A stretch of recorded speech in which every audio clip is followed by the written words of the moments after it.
Timelords and Terror by Hephaestus. Chapter 4. She exited the cave, the early afternoon sun of this world stinging her eyes. It had been less than 20 hours since she and her novices landed on the strange planet. It was sweet-scented and soft, overflowing with life and magic. It was perfect, far from the dimension they originated from, far from the Eternals, and operating on a wonderfully skewed set of physical laws ideal for their purposes. She looked up at the sun. She had never seen a sun before or stars. A child of the deep darkness, she had heard tales of suns and stars. She had found it hard to believe that this was something as simple as a fusion reaction could be as beautiful as the matron said it was. But it was. All of it was. And taking all of her control not to gawp at the glittering Starfield's night sky, or to weep as the great glowing ball rose from the hills. There was much color. There was heat, ambient noise. There was life. There was none of that in the deep darkness. The deep darkness was a kind title, a lie. It was dark, of course, but not at all. There was nothing in the deep darkness.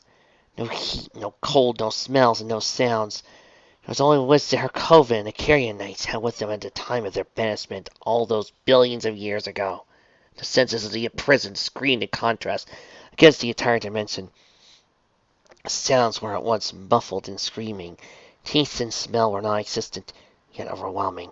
Every sense was confronted by its own contradiction. There was no old age, no time. It was far too cruel a place for such a merciful contempt. There was no killed in never-ending battles, born of boredom and apathy, and the actual rage and hatred was simply live and live, till their minds could no longer function, their bodies still in perfect working condition. For some unfathomable reason, the Eternals permitted there to be an inherent source, to what species could reproduce, presumably allow both species to continue suffering, to allow new life to wallow in the sins of their forebears. She knew that, for the good of her species, the smooths must be unleashed. With his powers, he could shatter the deep darkness and bring back her race to the universe, bring back all the suns and stars, back to all the sound and life.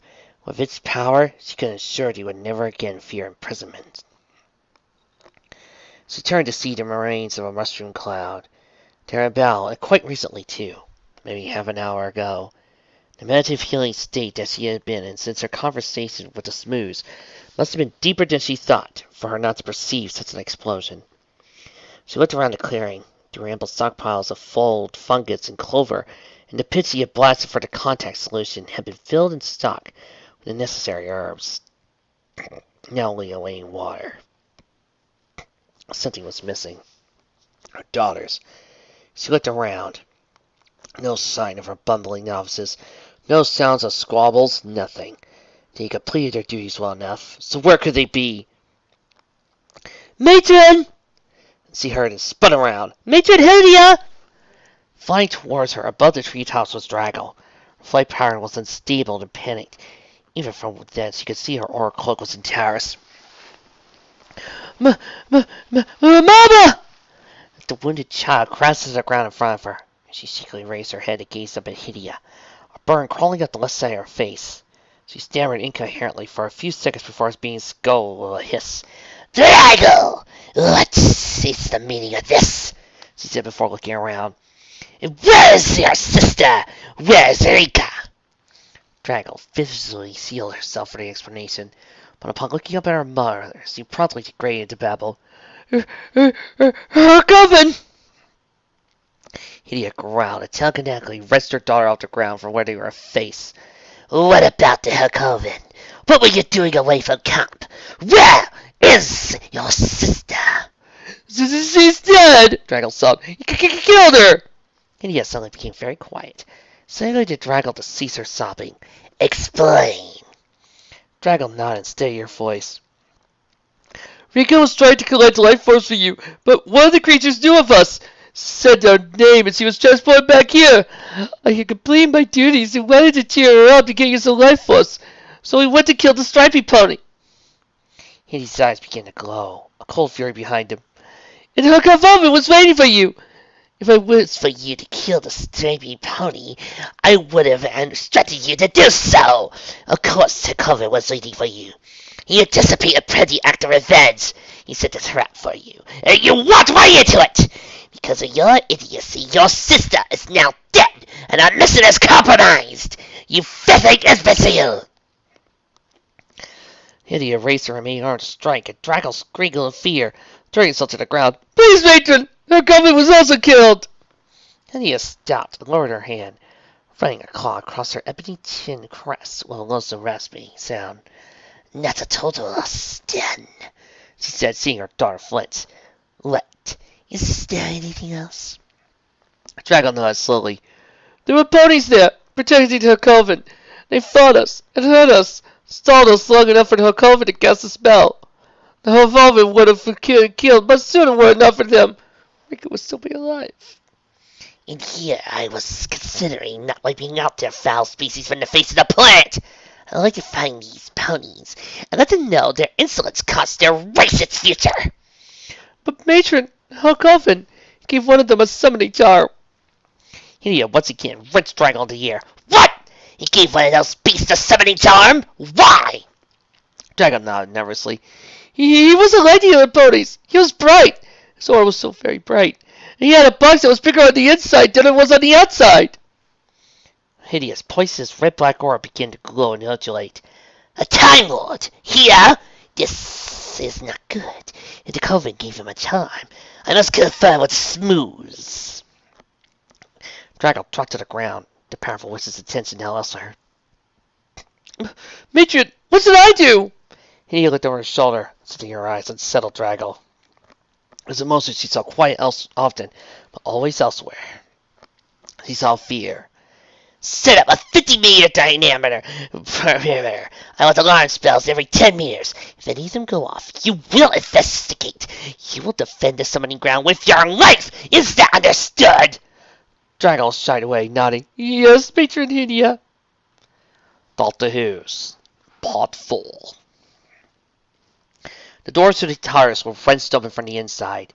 An instant later, a technicolor blur burst out. She crashed to the bushes and almost began to heave. The hideous, disintelligent voice of the Smooth still ringing in her head. The rank odor of boiled herbs and forest fungus had not helped Maris. Fluttershy and Applejack followed her immediately. Nara was particularly strong-stomached. After a few more painful heaves, Dash secretly got to her hooves, her ears flat against her head, and bags began to form under her eyes. She saw the Doctor and Twilight had taken Socorro out of TARDIS, followed by an enviously unperturbed Pinkie Pie. Her Dash tottered forward, hoping she looked far fiercer than she felt. What in Celestia's name was that thing? She stammered as she felt her knees getting weak. The thunderous murmur, a whispering bellow of the thing's voice inside her head was making her teeth rattle. The Doctor patted Socorro on the shoulder and walked over to Rainbow Dash. She struggled to keep balance. You should sit. She did, casting a sideways glance at him as he sat down with her. It was... I don't know. It's still in my head. I can't... My head feels like it's moving around inside. The Doctor shook his head and sighed. This sort of thing always affects the strongest the worst. Most people, ponies, just sit down when they hear the song of the unreality. A strong-willed pony such as yourself, you fight it, you resist, and you get a bunch of extra brainful of Eldritch Bond goodies for your trouble. It was wrong, she mumbled. Was it? He said with a smile. She turned to look to the ground. Ah, go you Paris rat. I don't use words so good. I need to spit in my eye when I have a head full of demon sounds. What? I was being serious. That's the best way to describe everything about it, he said, putting an attentive hoof on her back. It was a contradiction, unheimlich. Every aspect of your sane mind rebelled all at once when it spoke. It was the very definition of wrong. You were all hearing sounds that shouldn't be, couldn't be, but were nonetheless. The fact that none of you gone stark raving mad shows us how resilient you all are. He slowly raised to his host, Applejack following, Rainbow Dash following slowly. Not strength is going to be tested, because it wants in. Twilight blinked, but she wasn't feeling too great herself. There was still noise inside her head, and all incoming sounds had taken on a reverberating quality. What do you mean, Doctor? He shook his head, the expression on his face very serious. The thing, the Smooth, is the PKE phenomena you detected yesterday. A big old cloud of psychokinetic energy with a bad attitude, a murderous attitude. The second it enters this galaxy, it's going to start killing every living thing on this planet. Then it'll kill every living thing in the galaxy, then the universe, etc., etc., etc., so nothing remains anywhere. What? She said incredulously. And the Carrion Knights are planning on bringing that thing into Equestria? To Equestria, this galaxy, the universe, multiverse, you name it. First I guessed in horror. But why? The doctor rolled his eyes, clear look of disgust on his face. Because they're thick, or desperately thick. It called itself the Liberator of the Light. Light being what it calls PKE. It doesn't bother to correct them when they deemed it their savior. It'll soon just liberate their life force. Just look at them. But they're too desperate to see it. Hamilton shook her head. What are we going to do, Professor? All that thing needs to do is speak and we're down for the count. And I don't fancy the thought of seeing something that sounds like that. The doctor nodded. The best we could do is stop it from ever being summoned. But there's a case. I think I could put together some reverse perception filters that should prevent you all from going insane upon listening to it. Hey, Rainbow Dash said, gesturing at the doctor. Why didn't you flip out when Mr. Unspeakable started talking? I've seen worse. The doctor started back towards Antares, and I'll go into a moment in the TARDIS. Antares hummed eerily. His golden light dimmed on sickly yellow. You didn't like it either, did you, sweetheart? The doctor said to the ship, reading over scans from the center console. Doctor, came a voice from within the door. He turned aside to see Twilight closing the door behind you. Oh, Miss Sparkle, I've been expecting you. You have? She said before shaking her head slightly. Of course you have, Doctor. What are you doing? He pulled the lever and flicked the slits. A low-pitched hum reverberated around the TARDIS for a few seconds before stopping. Setting up an early detection system. The time indicated that the actual summoning will take a lot of time and cause significant spatial distortion. Even the caveman muttering starts up. I estimate we have about 20 minutes before the smooth materializes. Plenty of time. Twilight could feel that thing inside her head, but it was disappearing thanks in part to a focus spell. Doctor, what have we gotten ourselves into? Something terrible, he said, turning away from her, avoiding her eyes. I don't know if I can stop that thing. At least, not without losses. She took a few steps closer. You mean, some pony's probably going to die? Heh, some pony, he scoffed. The Carrion Knights, you, your friends, the whole planet. I can't think of anything that will stop this monster that won't end in some pony getting killed. Base case scenario, we attack the Carrion Knights summon ground. Fight them, possibly lose a pony or two. Then I figure out a way to reverse the polarity of the neutron flow or some toss like that. But always too late to save one more life. What's the worst case scenario? She asked cautiously. You mean aside from we die trying and that thing eats up all life everywhere ever? He turned to her. Something unnervingly close to fear in his eyes. I detonate the TARDIS. I cause its space-time inversion bubble to form inside and outside the TARDIS' special horizon, causing a photon implosion cascade, effectively collapsing this universe in on itself, taking the smooths with it, destroying all within, but leaving the multiverse unharmed, safe. No. You wouldn't destroy, Twilight began before seeing the doctor snap away from her. You would. He said slowly, I've led you all a lot on 2 months. What? He spun around, expressing unreadable. You're in over your head. You and your friends would get killed if you accompany me. Ponyville needs to be evacuated. You should shut up, she muttered. What? She bounded towards him, eyes blazing. I said, shut up. In case you've forgotten, this is our world. These are our people. What the hell gave you the right to tell us we can't fight for our home, for our lives? You've only been here a day. Less. How dare you put on a brave face and tell us to go hide behind the sofa while you, the doctor, go gallivanting off to stop the cosmic monstrosity or destroy our universe trying. What in Celestia's wide world of magic makes you think I let you? Yes! Yes! Somebody's getting Twilight! Yes! After sitting through some stupid fixer lately with cowardly Twilight, I needed this! Oh, thank God! The doctor opened his mouth to say something before snapping it shut again. Now, Twilight said, you are going to help us, and we are going to help you. We are going to get through this without any deaths, sacrifices, tragedies, or losses. We are going to stop the Carrion Knights and the smooths together. Understood? Ba-bum, ba-bum, ba-bum, ba-bum. Da-da-da-da-da-da-da-da. The doctor stood silent for a moment. Twilight maintaining intense eye contact with him. Understood? Miss Sparkle, he said, a smile spreading across his face, hope returning to his eyes. You're brilliant. Really, absolutely brilliant. She smiled in return. I know. So what's the plan? He shrugged. I'll make it up as I go along, really. Safest bet would be to... Miss Sparkle? She was digging around her bag, books and various bits of clothing flying around her.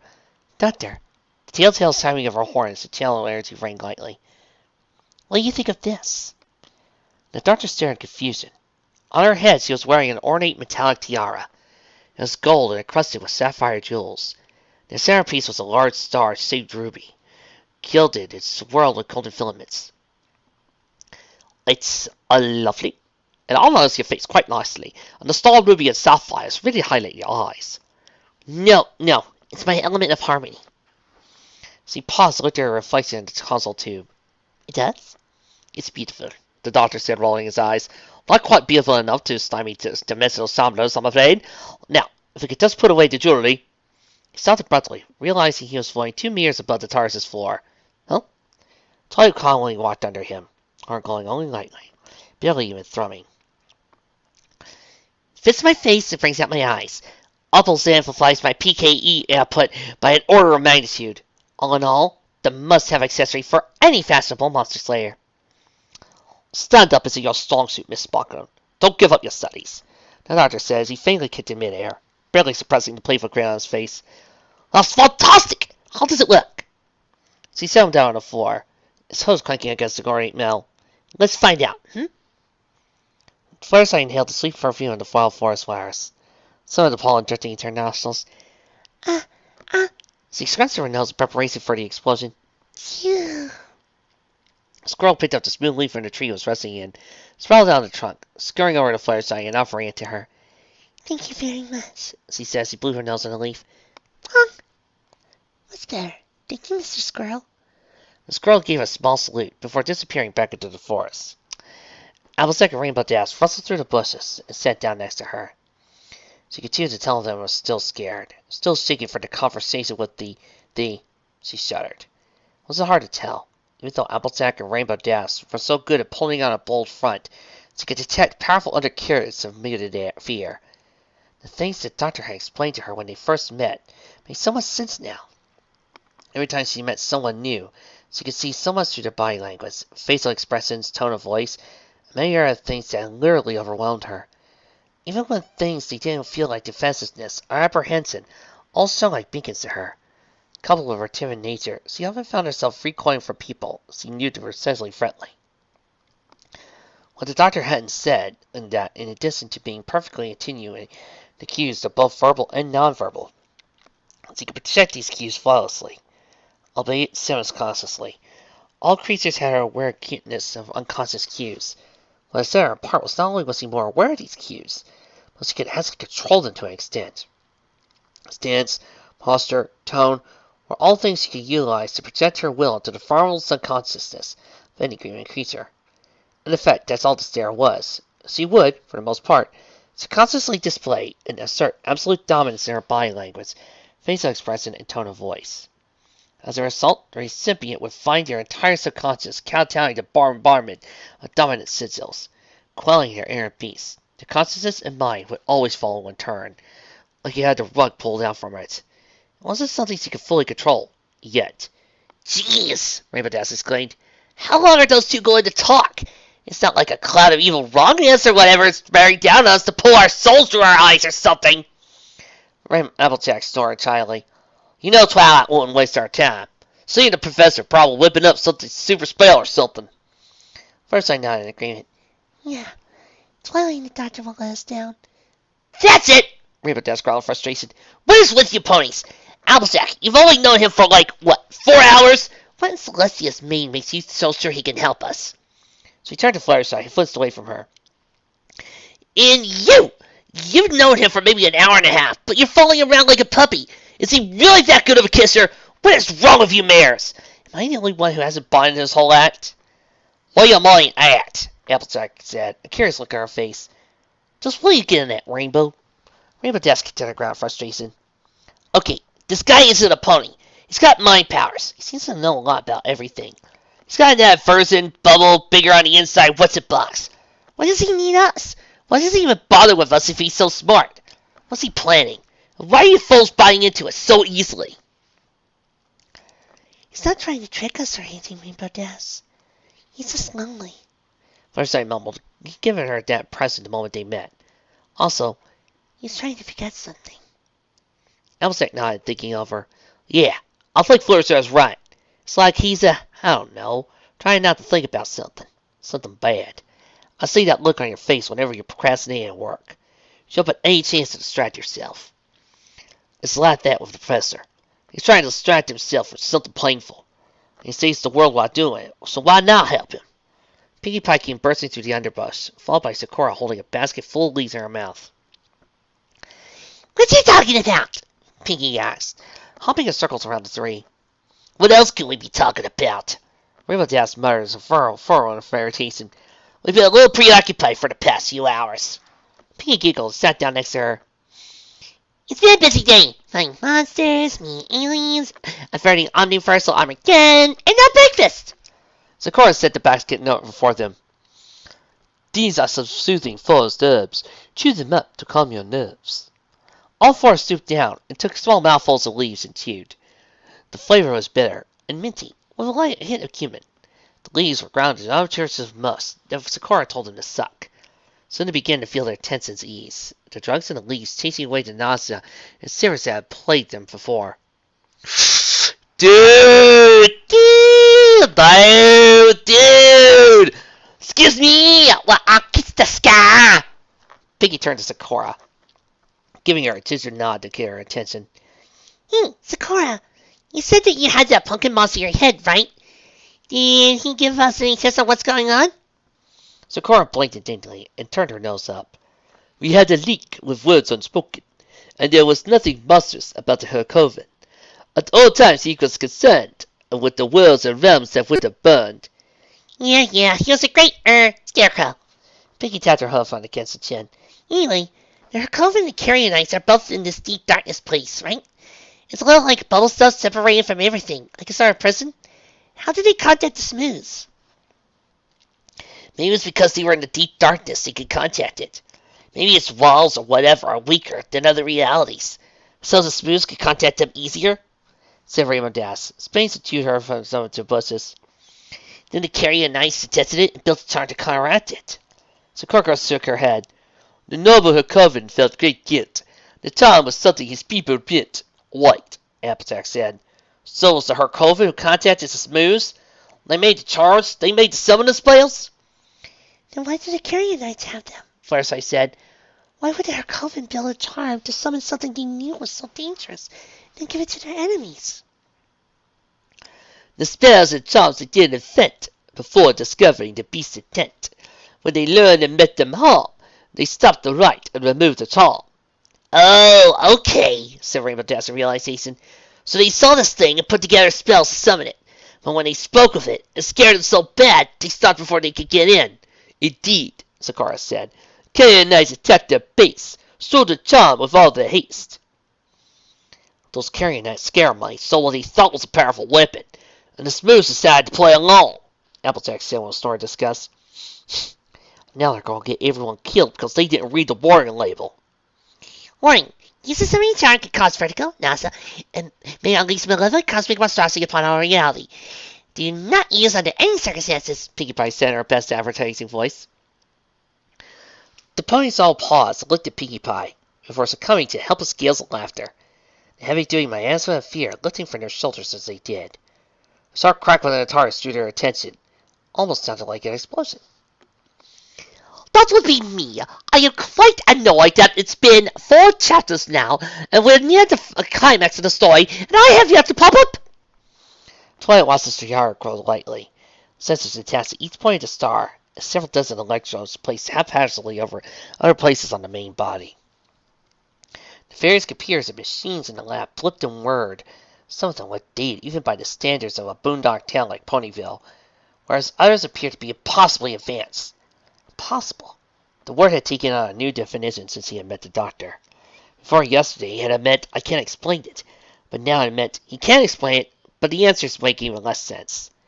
She cast her eyes upward at the brown stallion, meaningfully negotiating a sliding ladder around his wall-to-wall shelves of various gadgets.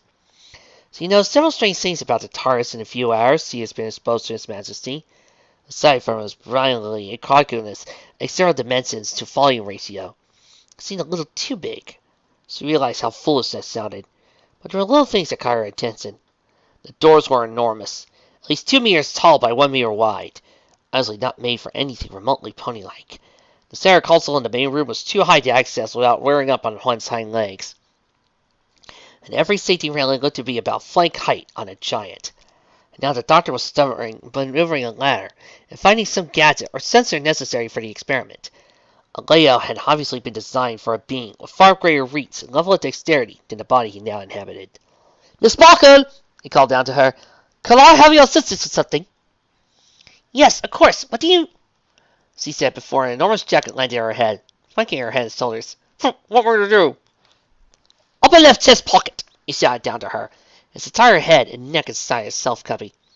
"Get my sonic screwdriver, and run through the settings 35 to 50 on the star luminary element. 3-second duration for each. Tell me if anything reacts." She laid down the jacket on the ground, spreading it out. It was huge. Cufflink to cufflink, the far leg spread had to have been about 2 meters. "What were you?" she whispered. "A hell of a lot taller," the doctor said from above. "A lot better looking, if I do say so myself. Still holding all that equivalency, though." She fished a small silver device out of the pocket, despite not feeling like it had been there.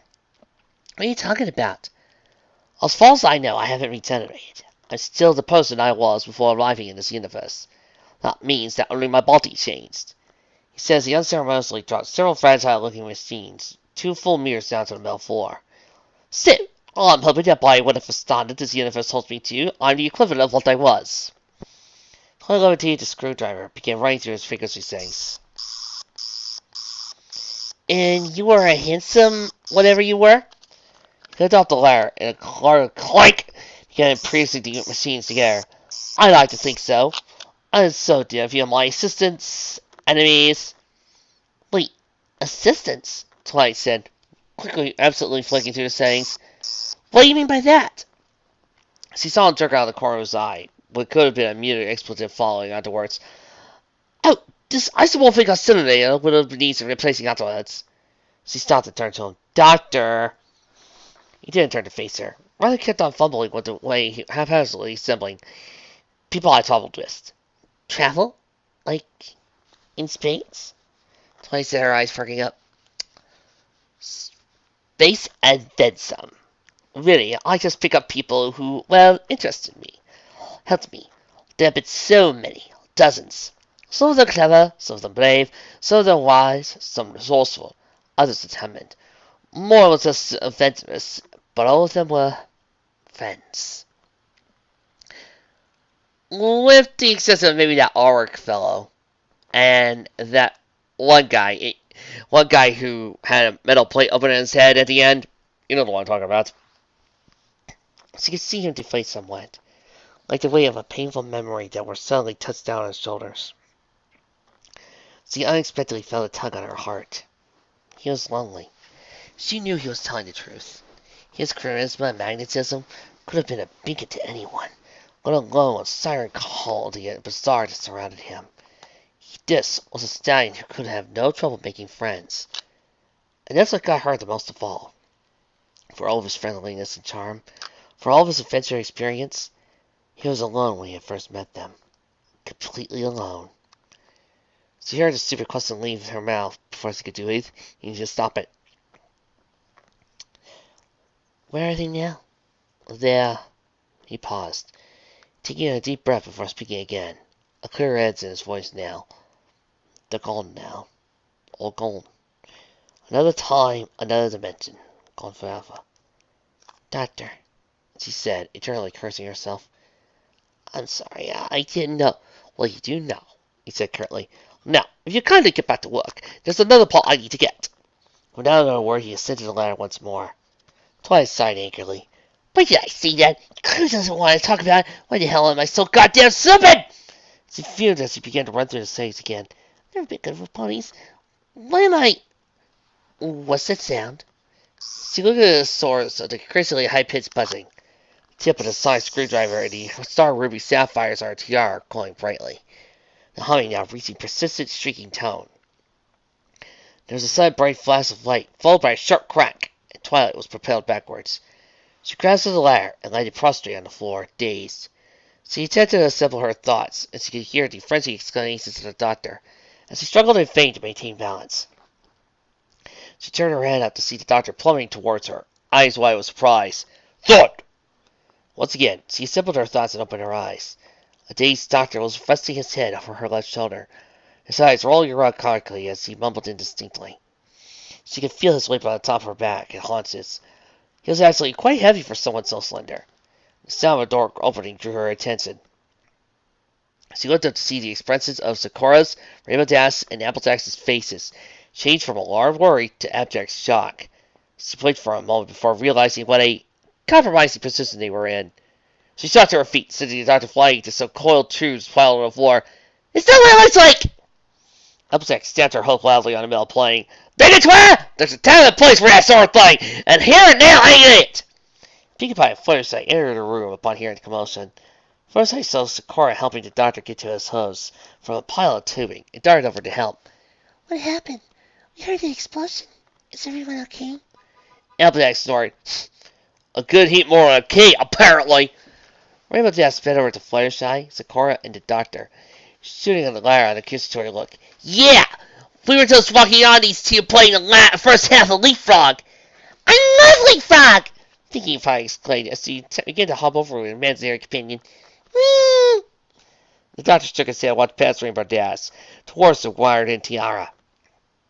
He picked up the sonic screwdriver and placed it on the table, which was blackened and scorched. The tip had exploded. Fastened. "Miss Sparkle, what was the setting when I did that?" Twilight shifted her gaze back and forth between the doctor and her friends. 42, I think." "What do you mean, you think?" he said, getting a new sonic screwdriver from a covering label. "Take better care of these." "I told you to sift through the settings to watch for the reactions." Twilight quietly thanked the doctor for his uncanny ability to diffuse awkward situations by ignoring them. "Well, we were talking, and you shouted at me. "It was distracting!" "Oh, I wasn't shouting at you. I was just ending a conversation, loudly. Anyway, it wasn't shouting." Rainbow Dash streaked over to the doctor as he filled with the new sonic screwdriver. "Are you even going to try to explain what we just saw, Space Stallion?" "Oh, do get your mind out of the goddamn moustache. In case you haven't noticed, there are more important things going on," he said as he brushed past her. "I swear it's the same everywhere. Never mind the brain-melting and cosmic abomination. They're shipping a foot! Excuse me, shipping a hoof!" You know, I know this is supposed to be number 10/Matt, but that whole entire "do get your mind out of the gutter, Miss Dash," that sounds more like something John Pertwee's doctor would say, more than Matt or Tennant. The doctor approached the tiara and activated the sonic screwdriver. The device hummed, and the crystals began to glow brightly, but without the screeching or shockwave. Benign harmonization at setting 43.0169530512971963540271. That's what I love about harmonics. Lots of wiggle room. And the boom setting is around 42, like you said. Applejack rolled her eyes and examined the tiara setup. "Say, Twilight, ain't that your element of harmony?" She nodded. "Yes, the doctor and I were trying to figure out what the functioning mechanism was. So far, we deduced that some sort of harmonizing crucible that can increase the amount of PKA we can control and greatly enhances the degree in which we can control it." The doctor nodded as he toyed around more with the sonic screwdriver. "Well, what just happened was unusual. It was almost like it sucked in the ambient PKE and blasted it back out, but without anyone controlling it or harmonizing it. It's not supposed to do that." Rainbow Dash tried the dimly glowing tiara. "You think the elements of harmony will be enough to stop the smooths?" "I don't know," the doctor said, putting himself to his chin. "Altogether, they're immensely powerful. Twilight told me about the mythos and Nightmare Moon while we were setting this thing up. Anything strong enough to subdue a being that can stop an entire planet's rotation with a thought should be useful at very least." "But we have to have all of them to make it work," said Fluttershy. And Rarity's been attending a concert and fashion show in Trondheim all week. Oh, so that's where I've been. Thank you for noticing me, Mr. Narrator. Oh, my lord. Don't you have, really? The doctor muttered before saying, Well then, to the control room. We're going to gather our forces and plan our attack. Twilight nodded, turned to her friends, Tug and Egg donning her tiara. Are you all still okay with this? There's a very good chance we could die. Raved ass snort and flicked her mane. Come on, Twilight. You know it's better than that. Applejack smiled, stomped her host. Sass, if we don't stop the smooth critter, well, I'll die for sure. Flashlight donned her element of harmony.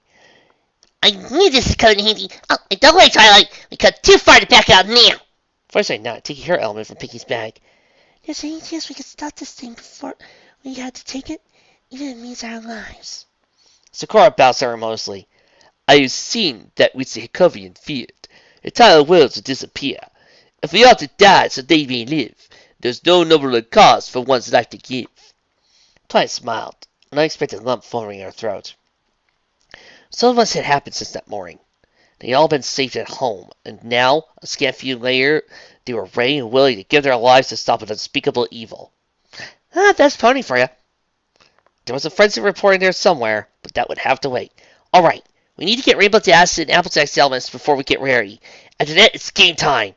On cue, the TARDIS phase ends and throw it into activity.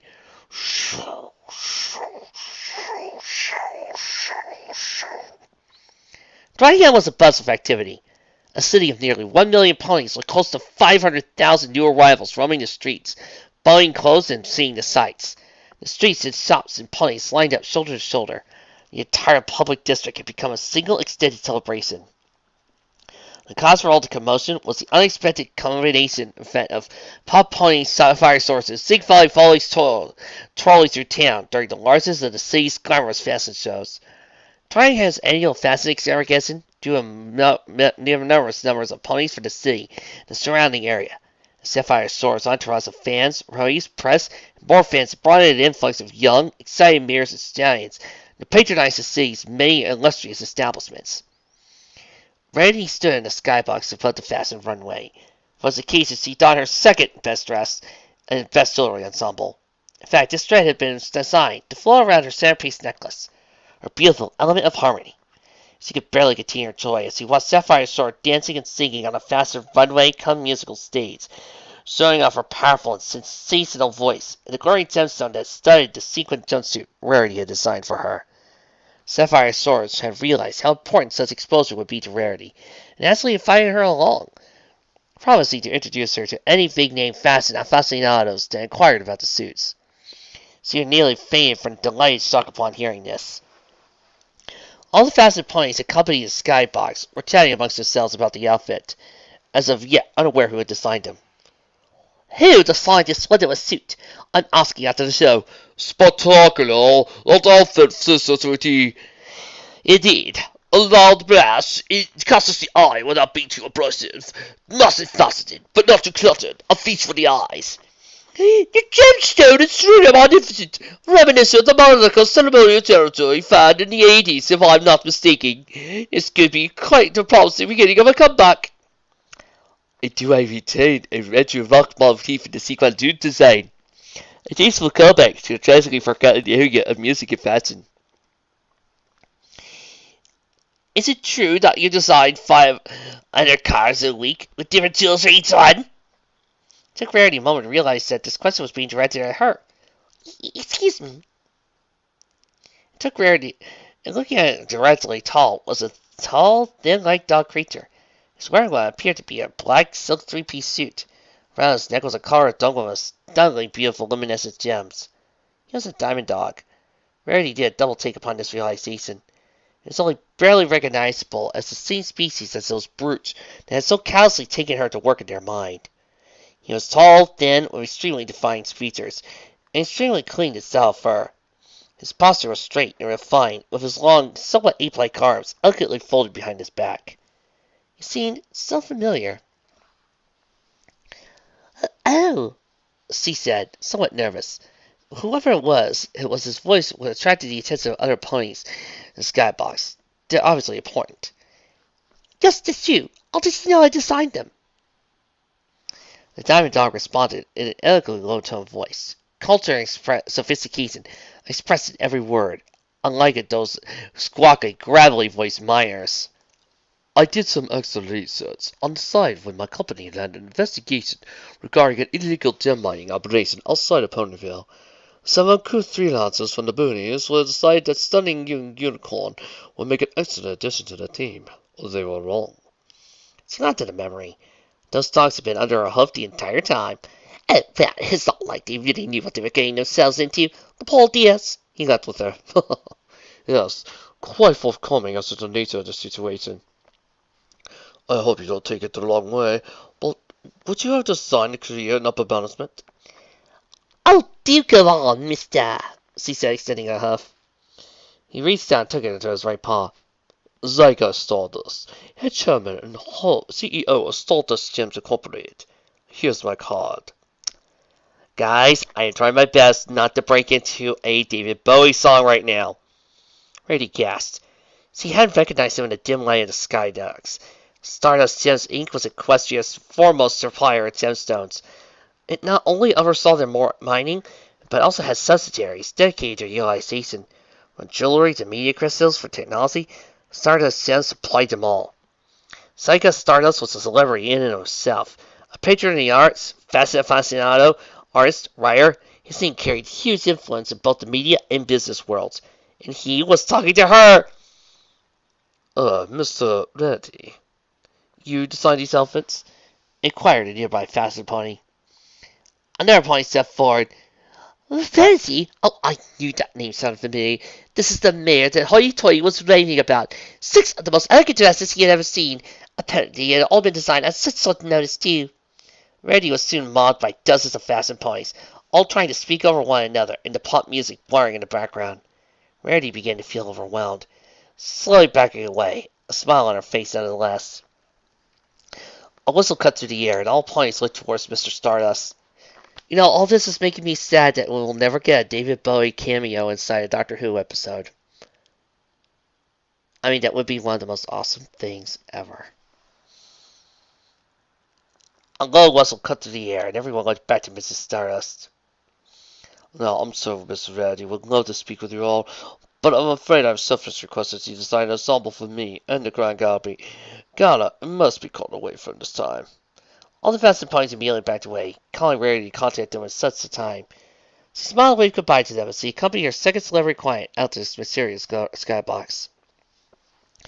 Oh, thank you, Mrs. Stardust. I'm not the house scene, but they could be a fun racist bunch, she said, trying to keep an excited squeal out of her voice.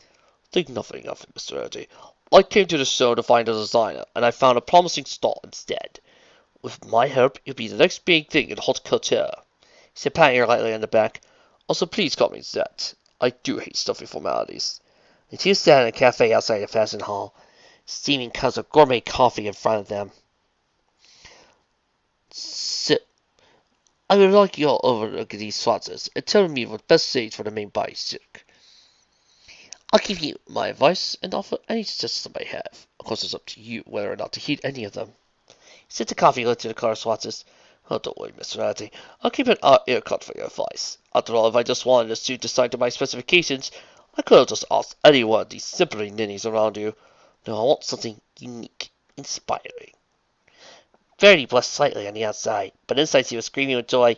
I'll say to your flatterer, I hope you don't mind me, my saying, but I think you would suit something subdued and elegant, something quiet, no fierce sequins or gems, but bold and strong from afar and complex and intricate up close, he finished, a smile on his face. Something require contemplation. That is what I was looking for. Personalized, well, not some cheap fashion statement, but something intimate and stylized, designed from a unique perspective. I'll have an ensemble without rival, aside from you and your friends, of course. Well, I'll make sure you're talking to Gala. Maybe we'll see you there, she said, sipping her coffee with a straw. Take no offense from this, but how do all of you acquire accounts at the Grand Gallery Gala? Pinefield's a bit out of the way of the gala sweepstakes. Rarity smiled. Only a true gentleman would say such a pissant town was out of the way. Oh, my friend Twilight got 2 tickets for the princess herself. She is a prize student after all, and after a bit of tension over who would give the extra ticket, she sent them back, declining the offer. Say stopped sipping the coffee, a look of surprise on his face. No. Mm-hmm. It's not the princess. I'll give us all tickets. A royal invitation. How grand. He said as he finished his coffee, opening his mouth to say something before being cut off by a loud beeping from his watch.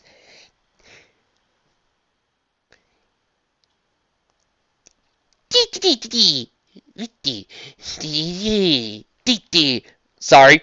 Oh dear, I have an all-house opening to attend in 15 minutes. I can't believe that's stuck up on me. Rarity, sweetie, take my advice. Go to the gala, but stick with the girls. Rarity sighed inside, but reached out her hoof. Well, it was a pleasant meeting you, Sight. You have my information, I trust? Of course. I'll contact when I've decided what color I want. He smiled at her. Or you could accompany me for the rest of the day, in case I decide when. What do you say? She stammered. Was this really happening? Yes, I mean, I would be delighted to accompany you, Mr. Stardust. This is it. A day of being seen with him at Sapphire Source endorsement will get her onto the front page of the Vogue for sure. Soon everyone will know the most talented, cultured, amazing unicorn is rare. She noticed something. He was staring at her, eyebrow raised. Excuse me, is something going wrong? Your necklace. He said, gesturing out to the helmet of harmony. Is it supposed to be glowing like that? She looked down at her helmet of harmony and pulsated slow with a bright violet light. Oh, it's only ever done that one. Oh, what's that sound? Sight said. His ears picking up and rotating on his head, trying to locate the source. It was kind of like scraping one's front keys on piano wire. Reddy felt a blast of warm air on the side of her face as it radiated at a single point directly adjacent to their table. Impossibly, a light began to flash in midair, each pulse in tune with a wheezing groan that was growing louder and louder.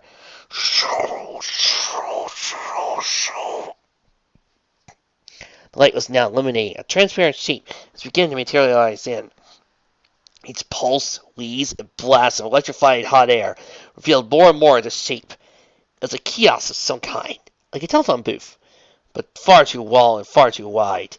The whirring died down into a sort of decaying, screeching sound. Before them was a wooden booth. It was a tall, dwarfing them as they slowly got out of their chairs and approached it, Sight holding an arm out in front of Rarity as he approached the box. It looks like it's made out of wood, he said as he tapped the door. Sounds like wood, too. Suddenly, the door flew inwards, revealing a tall, slender-bodied stallion. Oh, plucked it into close. Oh, hey, coffee!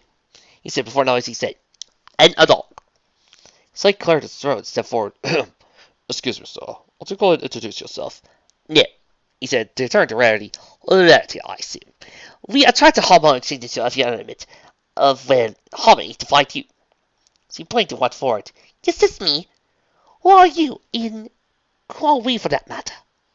He shrugged to a playful look on his face. Oh, no one really, just a local census taker. I would like to know if you are satisfied with the current size of most peanut butter tubs. My company is considering upgrading to the 750mm paradigm. A cutting cost by supplementing 60% of our product with particulars. I probably shouldn't have that last bit. Doctor! Said a familiar voice. Stop wasting time! Randy was astounded when she saw Twilight shoulder the strange stallion out of the booth that would have been barely big enough for the two of them. Barry, we need you to come with us. Only question is incredible danger. Again? That's like the second time this month. Randy trotted over to the table and sniffed her coffee. Well, nothing. I must be going insane then. I thought losing my mind would be a bit more dramatic. Applejack, Twilight, and Rainbow Dash all came gathering a box and pushed her towards it. Wonder if this is symbolic of anything. As she disappeared in the booth, she stuck her head out and considered five guys in sight. Sight, darling, if this is somehow isn't a psychotic episode, I'll call you. He straightened out his posture and waved to her. I'll let you do that. The door slammed shut, and the wheezing and flashing began faster once more. This time the box seemed to materialize, leaving a faint, high-toned screeching before fading away completely. Sight said bluntly. Must be a pony thing. Rarity sighed in exasperation when the stallion kicked the door shut. What's the time to go mad? I simply cannot. Am I? She realized she was in an enormous room. The booth she had entered had been oversized, but she had suspended an entire building in here. Did the rest of it look like this? Dim yellow light cast everything in a aurora-like glow. Huge, organic-looking pillars reaching upwards to the ceiling, 3 meters above her head. The walls were packed with strange indentations, and the centerpiece was a decidedly slipshod-looking console, bristling with various garish knobs and switches. Tubes and wires hung from the ceiling.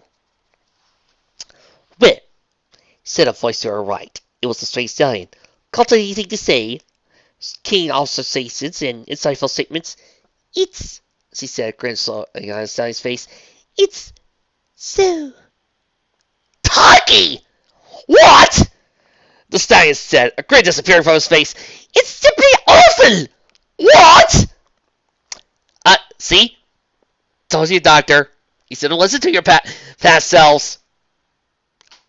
Nobody likes the wallpaper. And you can't trust yourself. Who can you trust? Even if you are a completely different person. Rarity walked around the center console and looked at the stain on her face. Ugh, it's just so kitschy, like a cheap prop set. Hey! And a gold color scheme combined with yellow lining. Yes! Yellow lining only works if you can't find it for the thing. Why don't you know anything about complementary colors? And who honestly opens up their abode with grated metal floors and S-dash organic tartar color pillars?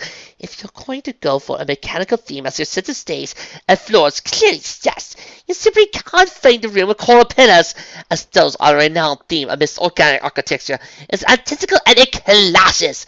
Truly grand design scheme requires consistency. I was being sarcastic when I asked for your insight. The doctor snorted identically, before whispering to no one in particular. Don't listen to her, sweetheart. You'll beat them. Twilight stepped forward, smiling on her face. So, you don't think you're dreaming or anything? Twilight, darling, I've screamed myself awake from less. Insane or not, I simply cannot have imagined this disaster! No, this crime against eternal decorating is tragically real. Ergo, I am conscious and sane, she said before donning an irritating expression. Of course, if this was a nightmare or a delusion, I take some solace in knowing that I didn't just get dragged away from an extremely rich and powerful client. This had better be important. Interdimensional space switches are applying to unleash a malevolent extraplanar being upon Equestria. If it indeed succeed, it will forcibly remove the souls of every living creature in the universe, including your rich client. Twilight said quickly. Verity blinked and looked around at all her friends, each one nodding in admiration. Oh well, all right then. Okay, said the doctor, making his way up to the console. Pleasantries out of the way. We got some witches to foil. Mm-hmm, Verity said, unimpressed. And you are? He turned to her. I'm the doctor. This the doctor, correct? You caught on quick, he said, having a look at her face.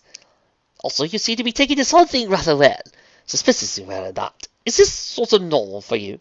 Your friends appear to out of nowhere, drag you inside a box that's bigger on the inside, and tell you that it's time to risk life and limb with the fate of all the creation resting on your shoulders, because that's what's happening. Verity blinked and looked around her, reassessing the situation. Whatever all this is, it seems important. If my line of work has taught me anything, it's taught me the value of prioritizing. I'll do my best to perform for the moment, and break down once the crisis has been averted. You're nice under stress. I like that, he said, pulling on the lever of the console. No time would like the present. Alonzi! Drago hovered outside the cave, having completed the sensitive perimeter, only now allowed, waiting for her mother to exit out of the cave for the alarm to go off. Whereupon, she could have to fight something that frightened even her mother, a Time Lord. The ponies that accompanied a Time Lord were nothing to scoff at either. Two of the little beasts had massively actually hurt her, Rika, and yet another sort of herself to deflect an arc barrage spell. She sighed as she cast a gaze over the summoning paraphernalia. Sufficient life force had been drained from the surrounding area to complete the bridge, and fungal matter she had been collected would serve as the perfect medium. Still, she feared for the safety of herself and her mother, and that thing, with its booming, empty voice and menacing words. It was dangerous. Why couldn't Hideya see it? She had the most terrible fear that the smooths would simply kill everything, that it would eat them all. Hideya thought she could control it, that she could make it so she was wish, but there was nothing to it. Drago could simply control it from the way he spoke to him. Drago!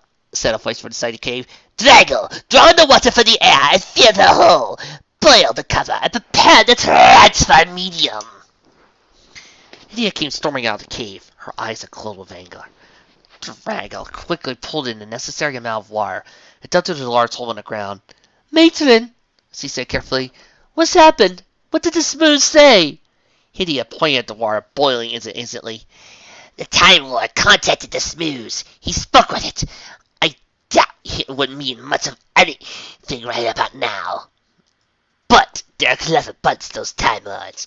He'll try and stop us. We must begin the ritual immediately. Matron, Drago said, visiting. What is it? Drago stilled her nose and moved towards her mother. I don't think we should do this. Hidia spun around, eyes emanating a terrible crimson light. What did you say? Matron, please hear me, she said as he cowed away. It's dangerous. The smooth is too powerful for your control. An enormous clawed hand battered the small carronite out of the air. Hidia bellowed and waved. How dare you speak to me that way? I am your crown king matron. You obey my commands, and you do so without question. But Mama! Drago stammered before being silenced by another blow. Don't you call me that? She said, raising her remaining arm to strike again. You miserable insect. You dare to think I am not capable of controlling it? But you can't control it. If you bring it here, you'll kill everything, including us. Silence! Why do you think they're coming and didn't use the charms? I said silence! They knew! They knew we'd kill everything, everywhere! If we unleash it, we'll be murdering the entire multiverse! Shut up! Hidia clenched her hands around Drago's throat and threw her hard against the ground. Drago groaned and rolled over. Hovering above her was Hidia, dark energy swirling about her remaining hand. Drago, you will make yourself of use, and you'll do so fast, because I have all I need to summon the Smooths right here. You just made yourself a liability. I will not suffer liabilities! Drago nodded and quickly dashed into the forest. Hidia growled to herself and began to chant the song that would end the world. The tires shook and bucked. A sound like tearing metal reverberated throughout the control room. As the final clunk and the tires stopped moving. As the crowd stabilized, a klaxon began to its telltale cry. Red lights flashing and blinking a warning. Doctor, what's wrong? Twilight said, knowing what the siren meant. They begun the ritual. He stomped his hoof against the metal plate. Tom, they set up a directional tachyon field. A what? Applejack said, regaining her footing through the rough landing. I can't hear you over that alarm thing. The doctor kicked open the door. Oh, just come on! The ponies exited the blaring ship and let out a tremendous gasp of shock.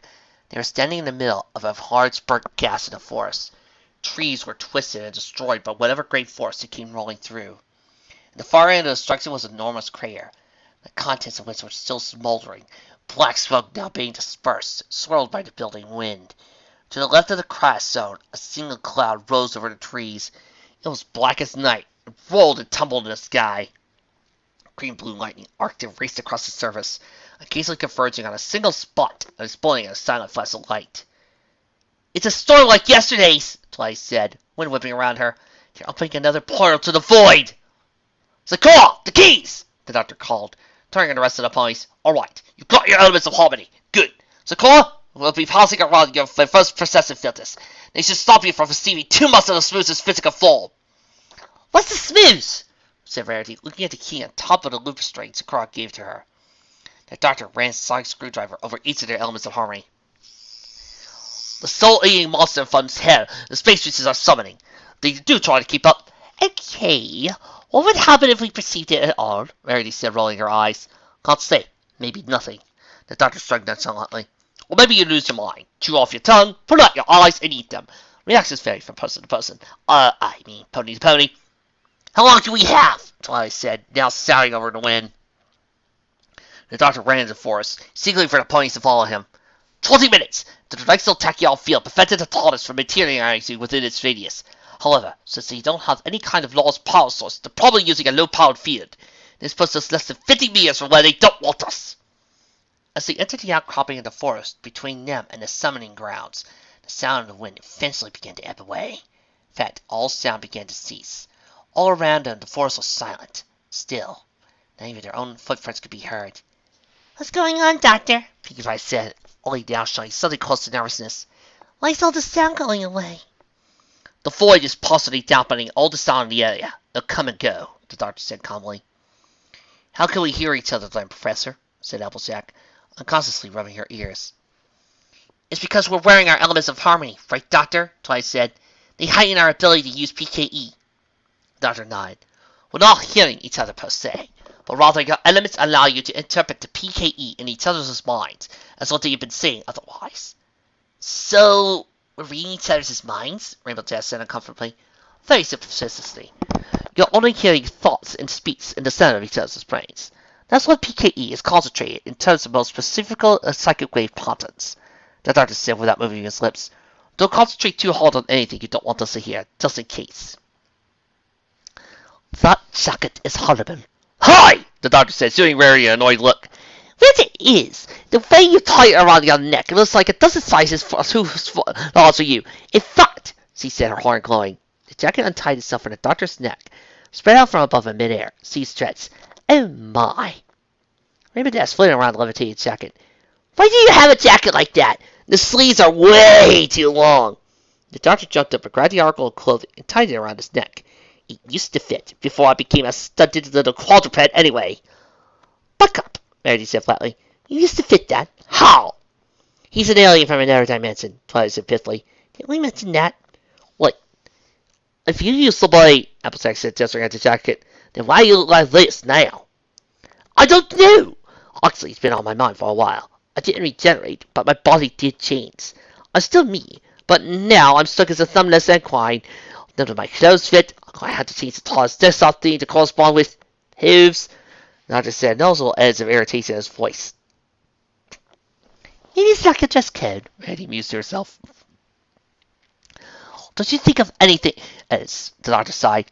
Just this fussiness. Your hyperdimensional ship is an interior designer's dress nightmare. On and on. And don't be so tetchy, she said quickly. I don't know any other way to put it. You're from another dimension. One that may or may not operate on different physical laws, correct? Well, what if you, that is to say, your body, changed to conform to this universe's dress code? Where your dimension is small, casual, biped thing, here it is formal wear upon it. That's sweet! The doctor thought for a moment. Multiversal equivalency template. Of course! Why didn't I think of it before? What's a humanoid there is a quadruped here! Sakura looked over at the doctor momentarily. You seem familiar with the guise of a pony. In what way have you changed in body? You know, all those times people talk about the humans going into Equestria and acting like, oh, they're going to stay human. Why do I have a feeling this author was busy doing what I was doing whenever I read a comment like that, and banging his head and wanting to point to this thing and go, do you guys know nothing about dimensional physics? Because, seriously, that's what I was doing. Without a doubt, it'd be anything you've seen before, he said, smiling. Give it a few seasons. Funnily enough, though, I've seen ponies before. Not as quite as you not, though, or smart. Anyway, to answer the question, by your metric, I would have resembled a bold, off-pink-colored ape. Ew! Rainbow Dash said, scrunching her face up to a grimace. Thanks, Celestia, for multi-something equal what's it? Oi! The doctor exclaimed. I was a very handsome, bouncy, upright monkey. A lot better looking than I am now, that's for sure. I had such wonderful sideburns. Sakura smiled coldly. I suppose to an ape this form is unsightly, but do not take your new body lightly. If you were as handsome as you say, who said you would not stay that way? The doctor blatantly. Am I being hit on by a zebra? Your coming here means changing to this universe's equivalent of whatever you were. Why weren't the Carrionites or the Herculean changed? Or as I said, looking around the forest. The doctor turned for Sakura and shrugged. I guess they were quantum locked by the deep darkness or something, born into an artificial dimension. Does anybody else hear that changing, exalting sound? Bum, bum, bum, bum, dum, dum, dum, dum, dum. Hey, everyone, haven't you heard the news? The sound of wind and thunder washed back over them. The sounds of forest run in, followed by the crackling streak of high-energy discharge as it arced into a rock partially embedded in the ground, just to the right side of Twilight. Explosions scattered the ponies. Hot chunks of rock went whizzing through the air. Twilight opened her eyes in a daze. The newly returned sound now drowned out by the ringing in her head. She dimly heard another streaking bolt of energy and felt herself tossed about by another concussive blast, farther away this time. She felt herself thud painlessly into a pile of leaves. Groggily, she tried to get to her feet, only vaguely aware of the battle going on a few meters away. She looked up, not so scared, and one of her eyes seemed to be lost in the reddish haze. A zebra was acrobatically hopping about, striking a large monstrous creature with her staff. In one of the monster's talon-tipped hands was a struggling brown stallion. The beast swung the zebra in rage, missing each time by what appeared to be a hair's breadth. Stones went out to streak forward, pelt the creature, usually to little to no effect in raising it. Twilight felt her legs give out once again, and she landed face down on the leaves. Lass, you keep an eye on Fluttershy! Ordered Applejack. Rarity, can you throw a thing or two and cover me while I get the professor? Rarity smiled before straining with effort. From the forest came a large log, 25 centimeters wide by 2 meters long. It flew through the air with large enough speed to shriek as it passed over their heads. The carrier knight let out a comical sounding, "Huh?" before the log speared their Sarah mass with terrific force. The whistle sent flying backwards in the forest and out of sight, letting the dark color go as it hurled backwards. Okay, Applejack stammered, or y'all could do that. Applejack rushed in to help Sakura collect the doctor. He sported a couple of heavily bleeding scratches. It was to be an impressive shiner in a few hours, but was otherwise fine. What's Twilight? He croaked. Is she okay? No, don't croak. I don't feel like doing a Pierre Capaldi impersonation right now. Fireside Pinkie Pie dragged a semi-conscious Twilight out of the pile of leaves. She had a series of angry red burns and monitored shrapnel damage to the site that had been facing the explosion. Her bug-filled saddlebag had borne the brunt of the explosion. A deep laceration ran across her brow, where a razor-sharp fragment of rock had come within centimeters of penetrating her skull. Missing and only flaying open the flesh above her right eye. She was mumbling, and the eye wasn't covered in blood, moved about in a dazed fashion. "Is he okay, Professor?" Applejack asked desperately. The doctor pulled out a sonic screwdriver. It trilled softly. She seems to be subconsciously cast a shield spell around herself before it hit, so no eternal damage. She'll be fine, but she's been a little concussed. Tell me, Twilight, when did you pick up mastery of such shield spells? Oh, my big brother taught him to me. You have a brother? Oh, yeah, never did tell you, did I? He said before looking over to where the carrier knight had gone flying into the woods. "I'll help Miss Rarity lift that carrier knight undamaged enough to talk. I'll love to have a few words." I like it when the professor gets mad. That look in his eyes just makes me... Did I say that, or just think it? You thought it, AJ. Everybody said, an unimpressed look on her face. Well, we heard it anyway. Dr. Curse has some sort of ancient tongue that almost hard to think about. Sal's out again. We won't be able to hear her tossing up to attack. Did anyone else hear a sort of singing before I attacked? First I said, Could that have been chanting a spell in its head? Very good, Miss Fluttershy. You're right, but they only had to cast spells to summon energy, and those spells would have been enough to defeat her. If I count to guess, I see she has got one more in.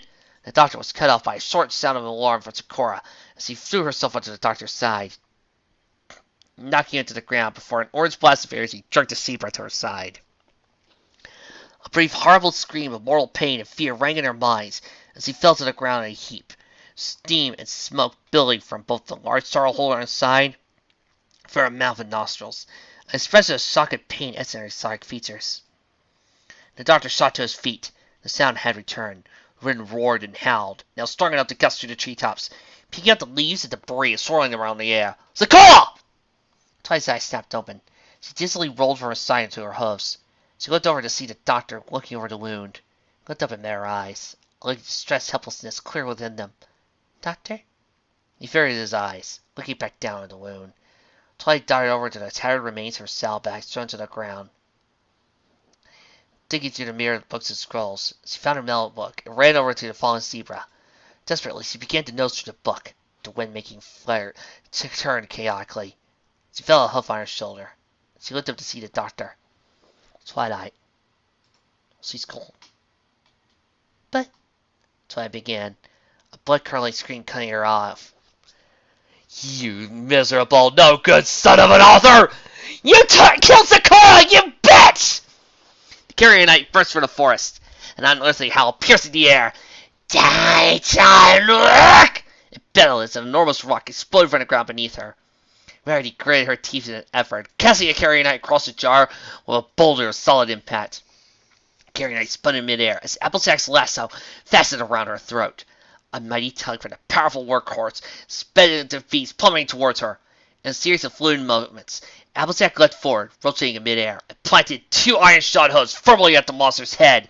The kick sent the carrier knight tumbling across the ground. It came to a stop a few meters away. His head snapped up to look a murder on its hideous face, his hands angrily curling and digging deep into the channels in the earth. It leapt towards the offending equine, its claws ready to tear, razor-toothed maw opening and choosing it with a loathsome scraping noise. A thunderous boom drowned out what could have been a bellow of rage.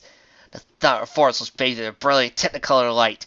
A streak of rainbow slanted the carrier knight's back from above, smashing it to the ground with enough force to crater the earth. Enormous plumes of dust and debris exploded from the assault. The sound once again receded to nothing.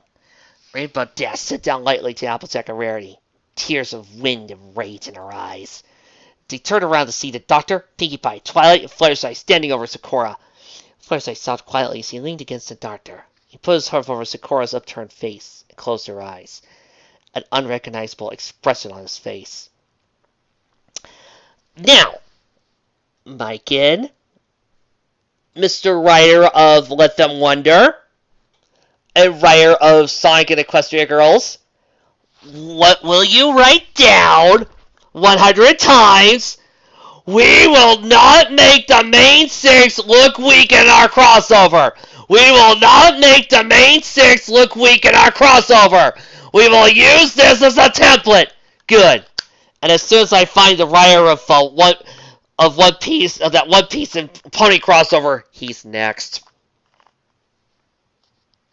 Doctor, Rainbow Dash said, approaching him, can't you help her? There was nothing we could do, he said quietly. It disintegrated her lungs in heart. She was dead before she hit the ground. Twilight, did you have any spells or... She said, stopping as she saw Twilight shake her head. What good are you then? What the hell good are any of you? Dash! Applejack said sternly, suppressed the anger clear in her voice. There's nothing they could have done. Now she just got another reason to make sure these monsters don't hurt no one else. The Doctor pulled out a sonic screwdriver and tucked it behind his ear, taking off his coat and draping it over Sakura's body. No one else. He stood up and noticed Twilight wasn't standing across him. He looked around behind him and saw she was slowly walking towards the crater, horn glowing. He patted Fluttershy on his shoulder and signaled Pinkie Pie to follow him. Wind blasted once again. It was now streaking and pulsing below the storm above them, boiled and thrashed.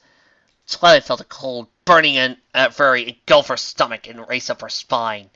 She could sense that thing was still alive in the crater. Concentrating there. Her horn shone brightly, the sharp roar of her channeling energy almost drowning out the gale-force wind that whipped at her mane. She grabbed it, hoisting it out of the crater with no effort at all. With her tiara of rage focusing her power, she felt there was nothing she couldn't do. The creature growled, squirming slightly in her grip. Squeeze. Its body went stiff and collapsed in a little, a constructive waves emanating from its mouth. You! She heard herself say, you come to our dimension, our world, our home! You come here to destroy and kill! You maim and murder our children! You attack and kill our friends! You intend to destroy all life and all creation! Enough is enough! We're going to stop you! But... you! An arc blasted from her horn, striking the creature. A constructed scream squeaked from its gaping mouth. Must! An arc blasted the creature again. This time the scream was now but a mere pained wheeze. Suffer! Another arc, this time no sound. First! And again, no sound. Twilight! Said a voice from behind. Stop! She turned around. It was the Doctor. It was expressing not of anger or disappointment, but calm neutrality. Stop this. What? She said incredulously. It killed Sakura. It would have killed you. He nodded, the same expression on her face. I know, but it's not her fault. Twilight laughed sardonically. Not her fault? It shot to kill. It attacked us. It did those horrible things to Orange Pikoke. To Cherry Swirl. It has to die. It deserves to die. I know what you're feeling, Twilight. He turned to address all the other ponies who were watching. I know what you're feeling. I've been in this situation more times than any of you can imagine. I want to stop you before it's doing something you regret. Rainbow Dash snorted and stopped her hoof. Sorry, Doctor! I'm with Twilight on this one. I say we roast these things. Applejack nodded in agreement. Same here, Professor. These things are going to kill us. We gotta defend ourselves. After what it did to those cults, we need justice! Twilight shouted. The Doctor turned to Rarity and Pinkie Pie and looked away. The Fluttershy next to him was still blinking tears out of her eyes. I know the feeling. At the time, justice seems like such a righteous and grand concept that no wrong can go unpunished, no deed without its due. But I've carried out justice before. What I thought was right at the time. I've done terrible things in the heat of battle, and the cold, icy contemplation of rage. I've destroyed whole worlds. I don't want you to make my mistakes. I don't want you to know what evils you're capable of in the throes of anguish and fury. You need to hear just what it is you're executing. He held aloft his sonic screwdriver. It trilled for a second before the sound bled away once more. In place of the wind and the storm came a voice. A small, terrified voice. The voice of a child. Mama, help me. Please, Mama, they're hurting me. It hurts. Mama, I don't want to die. It hurts. It hurts. It hurts. It hurts. It hurts. It hurts. It hurts. He turned to the source of the pleading cry. Flying in the air was a horrible monster. Mouth filled with sharp teeth, huge talon-tipped hands, long beak-like protrusion flanked by two horrible, glowing red eyes. Yet, in those simmering crimson pits was something gut-wrenchingly familiar. Fear, pain, and helplessness. The kind that could only come from a very small child. A child calling out to her mother for protection. Carrier Knight fell from the air, landing heavily on the ground next to the crater. An unmistakable heaving took place. She was sobbing. Twilight stepped back. The cold fury immediately settled and congealed into a heavy, thick feeling in the pit of her stomach as she sat down. She felt a hoof on her shoulder and looked up to see the Doctor. Doctor, she said before turning away. I didn't know. He kissed her and patted her on the back. It's better to know what you're capable of before you do something terrible. At least now you know your limits. But don't have the blood of a child on your conscience as a consequence. Rainbow Dash and Applejack approached them, heads down.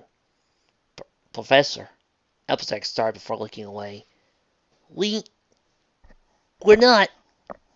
didn't, Rainbow Dash said before shaking her head and sighing. Why does life have to be so complicated? Why can't we just go in, kill the bad guy, and be happy? Why do these bad guys have to have, layers, or have more than one side to them?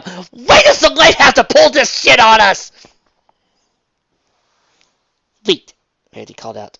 Fluttershy, what are you doing? Fluttershy made her way to the fallen Carrier Knight. The Carrier Knight reared up.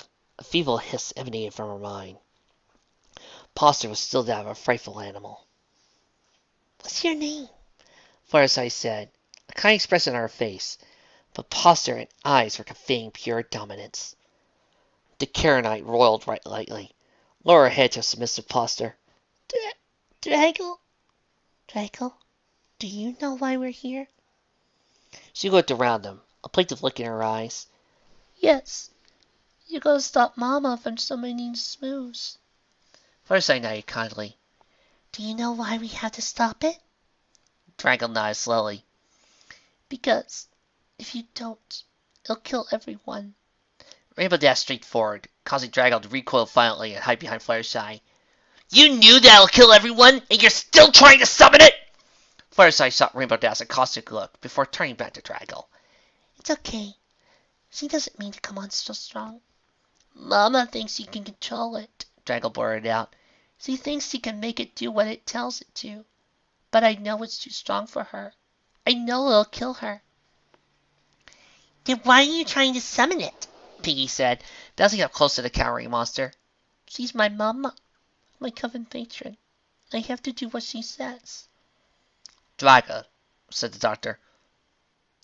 Will you take us to your mother? We need to talk to her. You promise you won't hurt her? The Doctor smiled radiantly. We promise. We want to save her from herself. They approached the clearing. The wind whipped at their faces and manes, leaves and clouds of dust scurrying around violently as the unholy gale above them churned. A single large shape floated in front of an enormous ball of levitating matter, a gray-green soup of water, herbs, and fungi. Energy arced around the shape, its one-armed rays, a sweet, almost chorus-like singing emanating from it. "How close is he to summoning it, Doctor?" Twilight whispered into his ear. "We got here just in time. No need to whisper. She's concentrating so hard on the summoning ritual, we could walk up and attack with a marching band," the doctor said before pointing something in the clearing. "That may be a problem, too." Twilight squinted her eyes. Every so often, a stray arc of energy would bleed off from the witch. It would streak off in some direction before splashing against something, partially illuminating a bubble-like structure. "A shield!" "It'll take some doing, but I think I can load it. We don't have much time, though." The doctor noticed a bright light emanating from behind him. He turned to see the 6 ponies levitating slightly in the air, a blinding light aura surrounding them. In the middle was Twilight, her eyes glowing slightly. "Get out of the way, Doctor!" The doctor dove to the ground as an unnaturally bright pillar of white light arced towards the summoning ritual. It contracted the seal with a brief flash, the barrier collapsing an instant later. The beam continued to propagate towards the witch, curving upwards at the last second, impacting the spear of contact medium dead in stare. For an instant, the ball of water, herbs, and fungus seemed to become steam, then smoke, before being consumed within by incandescent light. A terrific explosion shook the clearing. Lara's witch being hurled backwards towards the small novel. "No!" the witch bellowed. "The medium!" "It's Nova, matron!" the doctor shouted over the wind. "So stop what you're doing, and no one else gets hurt today!" The witch bellowed and pointed at the doctor. Dark red beam lancing from her fingers. The beam lancing before the doctor before abruptly changing direction. Straight to the forest, an enormous red-black energy dome rearing up over the treetops before dissipating. "Thank you, Twilight." "No problem, Doctor." "Doctor," the witch said. 16th century Earth. The Shakespeare Code." "The same," he said flatly. "And you?" "Current matron, Hidia Rao Hagzal Rexus. Figures that a foul beast such as you would thwart us attempt at emancipation as well." "Lilith Doomfinger and Bloodtie have been spreading nasty rumors about me, eh?" "Oh, Carrionites know about the meddling doctor. Now that I know you are a Time Lord as well, when I summon the Smooths, Gallifrey will die in agony for your insolence," she said, gritting her teeth. "Too late," the doctor muttered. "Also, you're not summoning anything. Your medium's gone.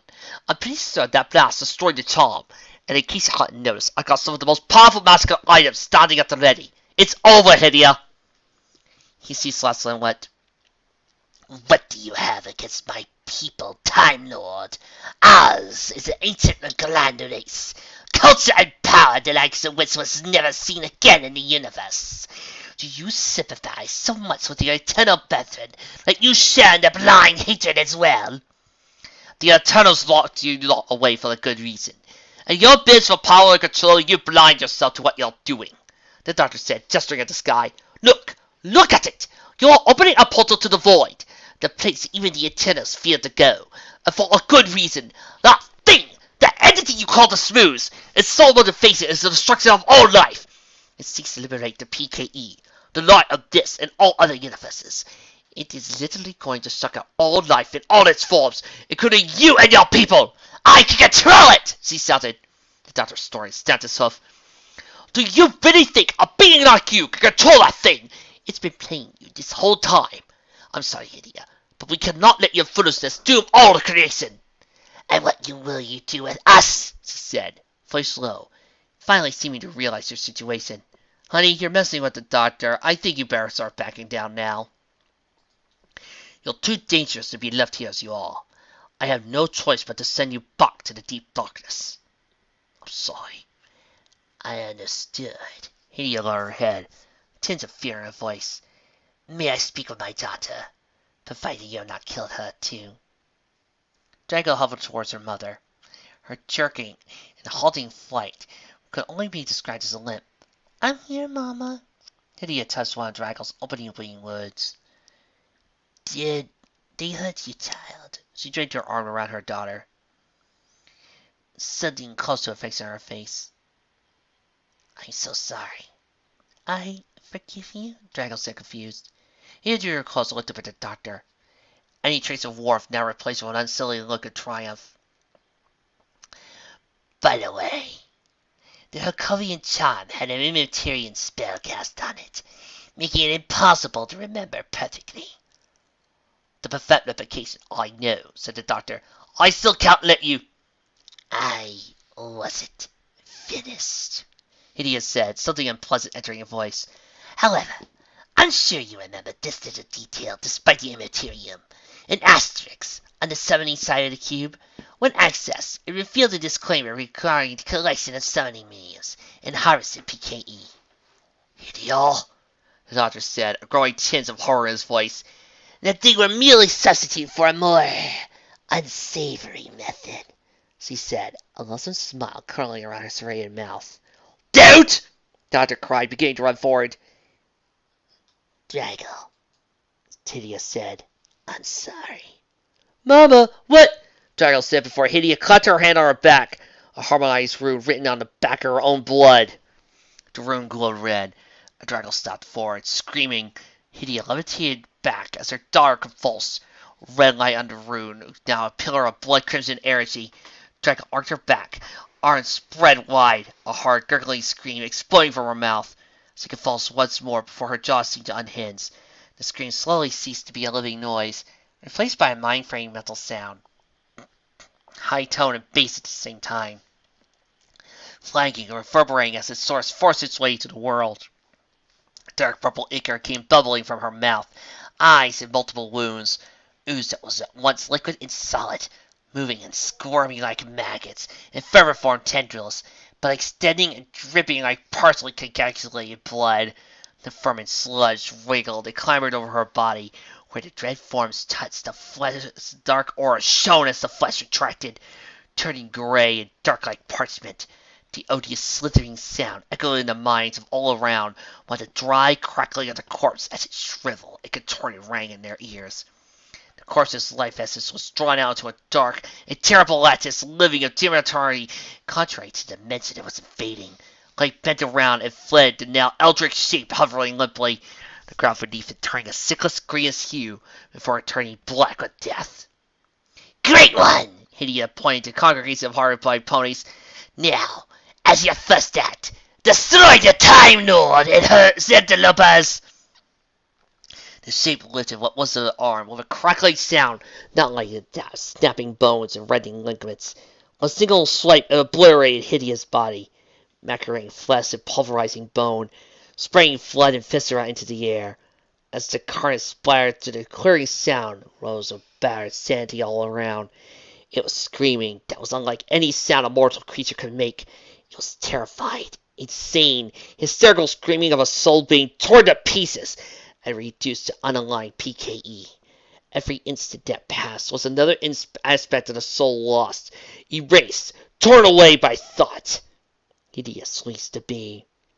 The harvest begins, it said, every word backdropped by the sizzling and tearing of flesh that wasn't designed to make such unnatural sounds.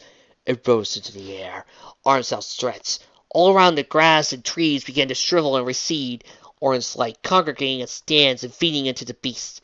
The form began to grow, the dark, writhing structures of its body pulsating and expanding, gorging themselves with harvested life energy. Everything's dying! Cried Fluttershy, the grass around her hooves shriveling. It's sucking up the alpha PKE! The doctor shouted over the wind. Positive life! Plants! Bacteria! It's all being destroyed! Mandy screamed it hard. Oh my lord! What the hell is that thing? Applejack shouted. I say your first presented things are working, Professor. I'm only kind of going inside. Lane Sykes. It looks worse than it sounds. What'll we do? Rainbow Dash shouted in panic. How are we going to stop that thing? It's pulling the life out of everything! Doctor spun around, look of inspiration on his face.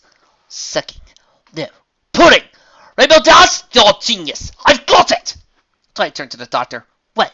What do you have in mind? It's simple, he said. All we have to do is with us! A dark purple tendril burst from the doctor's chest, having shot down from the ever-expanding creature from above. He looked down at the offended tentacle. A expression of surprise on his face. No, The doctor began to shrivel as the bright golden light of heresy was siphoned from his body's simmering pulses. His body and mane turning gray as the energy departed, wide, lively eyes shrinking and sinking into his skull. The tendril withdrew a sudden tearing rip, leaving the body to tumble onto his side where grotesque dry leaves down. "Doctor!" Twilight screamed. "No! Doctor!" Alzek restrained her and pulled her away. "Don't look, Twa! There's nothing we can do for him now."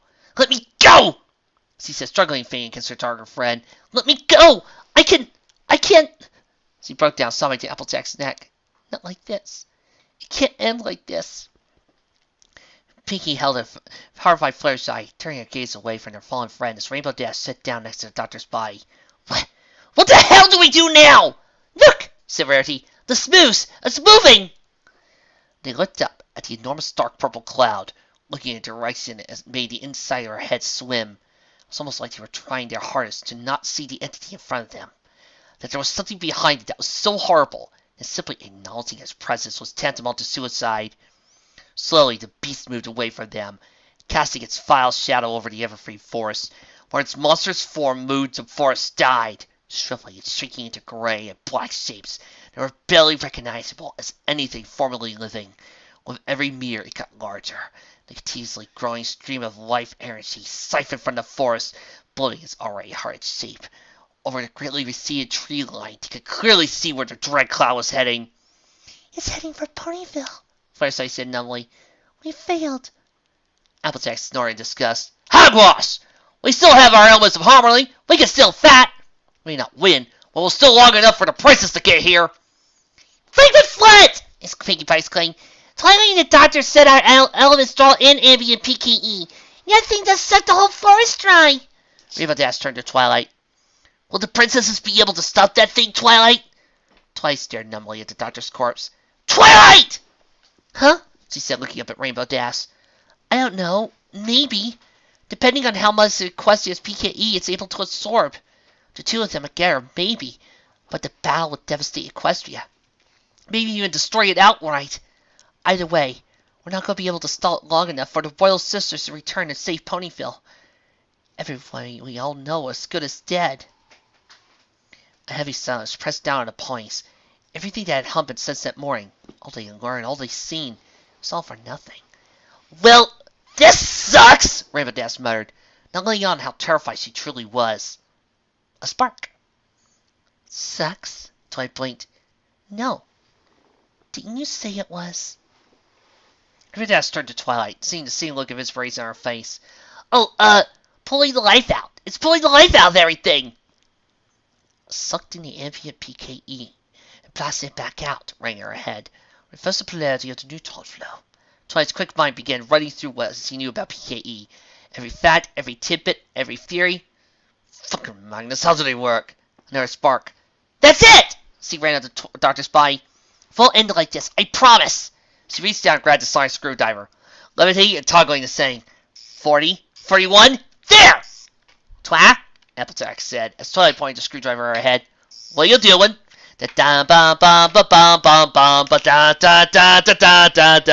"Okay, everybody cue up your favorite Dr. Emmett song. We're about to rock!" She looked at her friends, a very familiar kind of smile on her face. "No idea! Making up as I go along, really. See, I have a plan. It involves magnets. Actually, not really, but it's kind of similar in theory. Well, the important thing is, do you all trust me?" "Sure thing, Sugar Cube!" Applejack nodded. "Like I got a choice?" Dash muttered, smirking. "You haven't let us down yet, Twilight," Firesight said as she stepped forward. Rarity flicked her mane, a smile on her face. "I trust you more than my spa technicians, darling."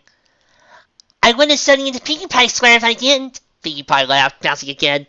"All right," Twilight said, smiling, turning the screwdriver towards her tiara. "I don't want to see!" "If anybody could please get Tara Strong to say that, I will love you." It glided over the forest. This world was disgusting. All these worlds were disgusting. From its home it watched all the false worlds grow and prosper in the light they had stolen. And it found itself limited by these planes as false concepts such as time and space.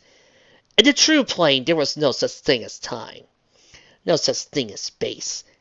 Everywhere was everywhere, and the most of these sickening planes was replaced by the still calmness of nothing, of purity. Forever and ever it had watched these worlds abuse their stolen light. The little bundles of light wrapped in disgusting atoms, chattering their way to one another like they had the right to exist.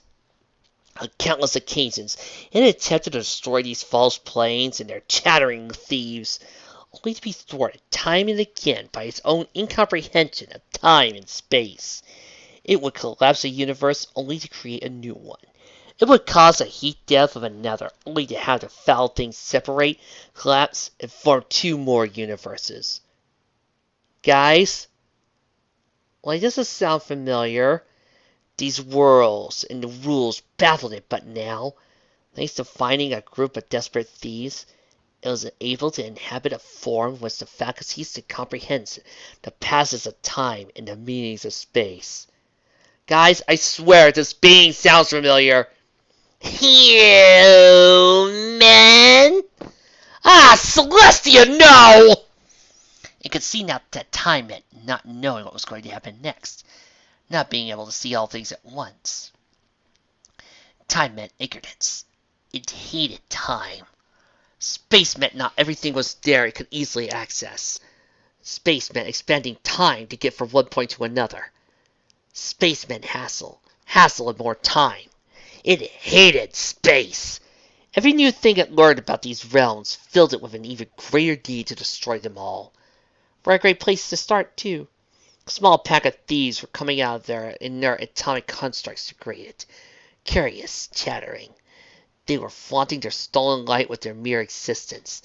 That magnificent light was wasted on beings so inferior, and made him even more. Hate. Hate! It would tear them apart like it did Hydia. They would scream and die one thought at a time, their memories and mind torn asunder. The doctor did not like what it had done to Hydia. The doctor was within, watching. It knew. It wanted the doctor to watch.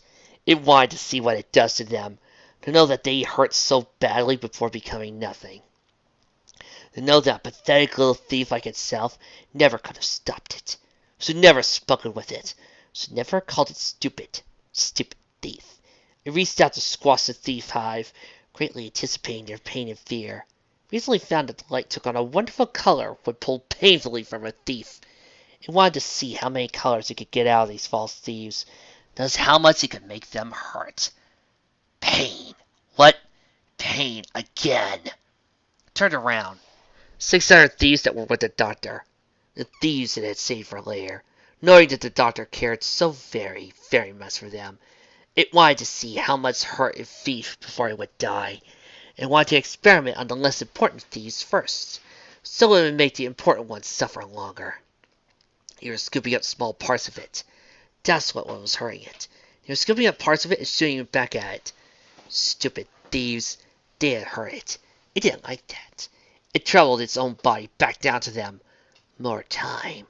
More space. More hate! Okay, Twilight said as he delivered one last lightning bolt. I think we got his attention. She donned her element of harmony and a smile on her face.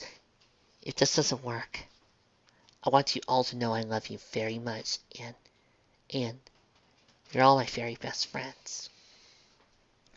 If I was ever to die, it's been my fondest wish that you will all die with me.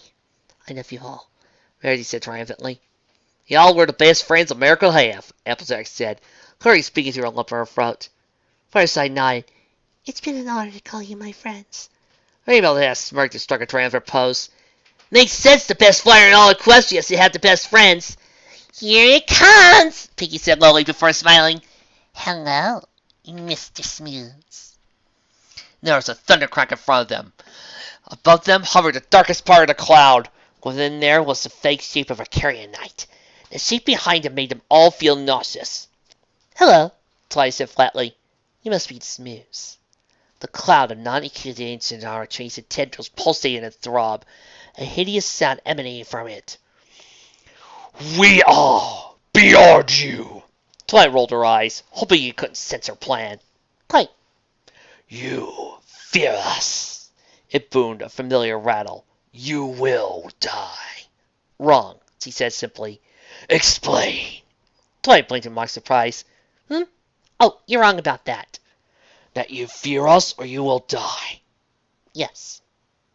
There was a lonesome sound, like a billionfold, screaming in agony and terror. The sound Star makes as it dies. A hideous, dreadful sound. It was laughter. You will die. The carrionite shape within reached out to them. An enormous tendril of dark purple depth launched towards them. It impacted the ground dead on. Clouds of dust and debris flying out in all directions. You will what? No light, no colors, nor fear or pain. Attached to its tendril, a small portion of it sticking into the still standing thieves. No, it wasn't sticking. It was being pulled in. What? It recoiled from the offending creatures. The pull increased. It pulled away harder and harder, each time more and more of it being drawn towards the thieves. Soon the trickle became a flood. More and more was being pulled in. No! It bellowed. Stop! It wasn't stopping. The doctor was gone. It had been pulled in by the thieves. The thieves, they were stealing it! It began to panic, trying with all its might to pull against them. But more and more of it rushed in. Every piece that touched them ceased to be a part of it. They were pulling it apart. No! Stop! No! It howled. Please! Please stop!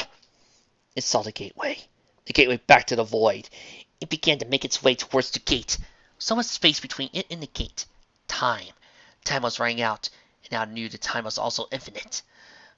Soon there will be not enough to harvest the light to buffer it for the evil thievery. To lose the light and harvest it almost all gone. Almost there. If you could harmonize to the gate, it would be sucked into the void. It would be safe. The light was gone. Please! No! The sterile carrionite corpse fluttered to the ground, a mere meter away from the tear in time and space. Twilight gritted her teeth, a small trickle of blood running from her nose. The sheer amount of energy being channeled through the elements of harmony was stupendous.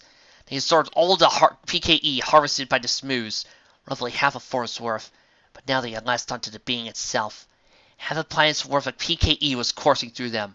She felt the flow stopped. All had been absorbed. Light and energy crackled around them, waiting to get out. They let it. The force of incandescent explosion rendered them all unconscious. Before Twilight felt her consciousness slip away, she heard in her head, "Twilight Sparkle, you are brilliant. Thank you, Doctor, for everything."